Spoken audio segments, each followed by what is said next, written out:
बिस्मिल्लाहिर्रहमानिर्रहीम। Dear student, अस्सलाम वालेकुम। 2.4 एक्सरसाइज हम सॉल्व कर रहे हैं और उसका क्वेश्चन नंबर 4 है, जिसका पार्ट नंबर 1 हम सॉल्व करेंगे। इसमें हमने क्या करना है कि find the value of x. X की वैल्यू हमने फाइंड करनी है हर क्वेश्चन में। तो हमारे पास ये क्या है, log 2 plus log x is equal to 1। बहुत सिंपल है। सबसे पहले 2 का log हम करेंगे, log 2 जो कि हमारे पास 0.3010, आगे 2 है तो हम 10 ही रखते हैं, बढ़ाते नहीं है। अमूमन हम जो है पॉइंट के बाद 4 अदद इस्तेमाल करते हैं। अगर पांचवा अदद 5 या 5 से बड़ा तो फिर बढ़ा देंगे, अदरवाइज ज़रूरत नहीं है। और अगर आप नहीं भी बढ़ाते तो जो है वो चल जाता है, कोई नहीं मसला। तो ये log x एज इट रहेगा 1।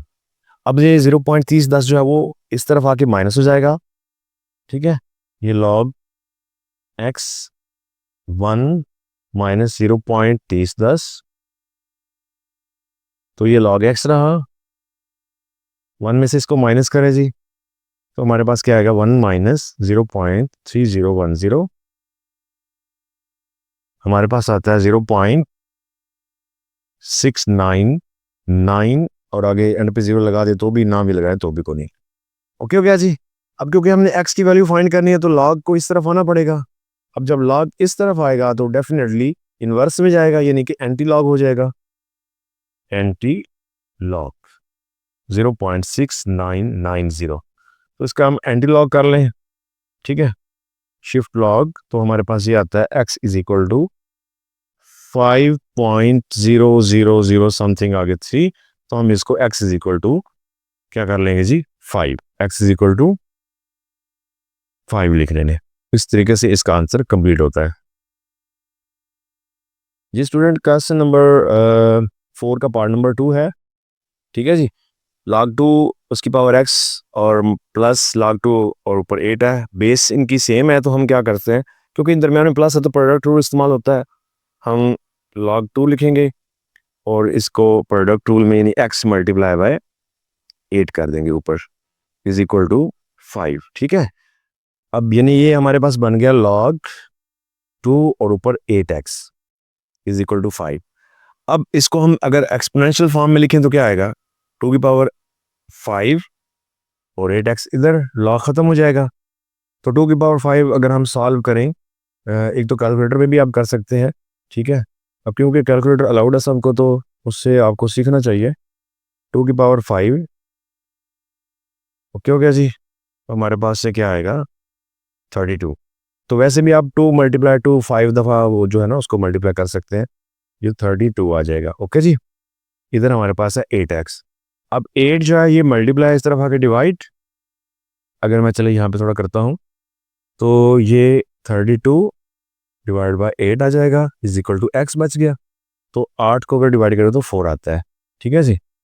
तो x इज इक्वल टू 4, या ये इसका आंसर आ जाएगा, ठीक हो गया जी। पार्ट नंबर 3 है, 81 की power x is equal to 243, इसकी पावर x प्लस 2 है।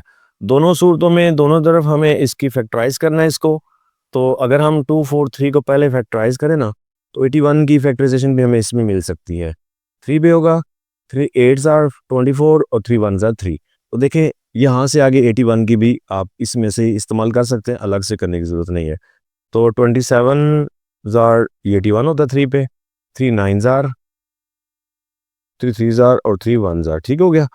तो 1 2 3 4 5, 2 4 3 की जो बनेगा 3 की पावर 5 बनेगा, जबकि इसके लिए 1 2 3 4 बनेगा, यानी ये 3 की पावर 4 x और ये 3 की पावर 5, और बाहर क्या है x प्लस 2। ओके, इससे आगे अगर हम कंटिन्यू करें तो ये हमारे पास 3 की पावर 4x आ जाएगा, और ये 3 की पावर 5 को मल्टीप्लाई करें 5x प्लस 10। तो अगर तो स्टूडेंट इक्वल के दोनों तरफ बेस इक्वल हो तो वो भी स्किप हो जाती हैं, और अगर पावर सेम हो तो वो भी स्किप हो जाती हैं। यहाँ पे देखें बेस इधर भी 3 है, इधर भी 3 है, तो आप लिख सकते हो कि बेसिस आर इक्वल।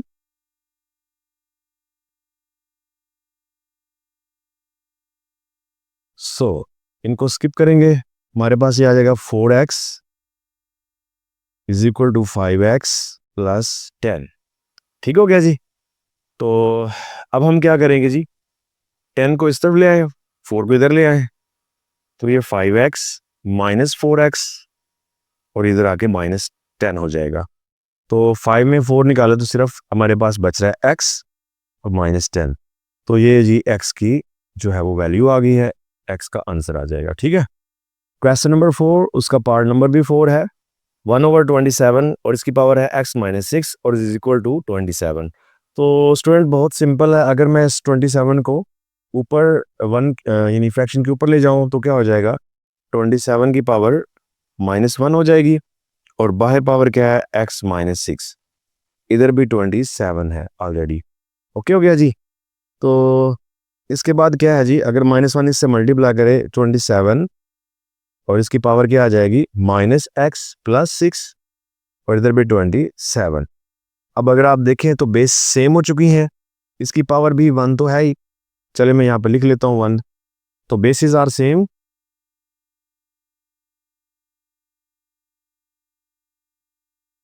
तो इनको स्किप करें, बेसिस को आप कैंसिल कर लें, आपके पास -x plus 6 is equal to 1 बच रहा है। तो क्या करें, x को इस तरफ ले जाए ताकि वो प्लस हो जाए, और 6 है ये 1 इस तरफ आके -1 और ये x इस तरफ जाके हो जाएगा प्लस। तो 6 में से 1 निकाल दें, बाकी 5 इज इक्वल टू x या x इज इक्वल टू 5, एक ही बात है। ठीक है जी। जी स्टूडेंट, पार्ट नंबर 5 है क्वेश्चन नंबर 4 का। तो ये लिखा हुआ है लॉग ब्रैकेट के अंदर 5x minus 10 is equal to 2 है। तो इसका बेस हमें नज़र नहीं आ रहा, तो पहले भी ये डिस्कस हुआ है पीछे क्वेश्चन में। तो जिसका बेस नहीं होता उसका बेस हमेशा 10 होता है। ठीक है, क्योंकि ये जो है वो आम लॉगरिथम है। ठीक है, और उसकी बेस 10 होती है कॉमन लॉगरिथम की, तो इज इक्वल टू 2। तो अब जब ऐसे है तो मैं इसको सिंपली जो है ना वो एक्सपोनेंशियल फॉर्म में लिख सकते हैं।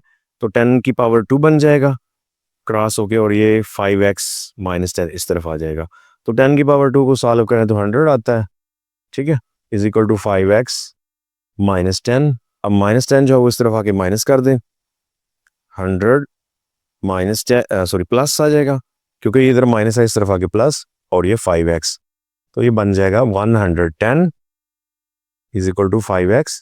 अब 5 मल्टीप्लाई इस तरफ आके डिवाइड होगा, तो ये क्या आ जाएगा जी, 110 divide by 5 is equal to x।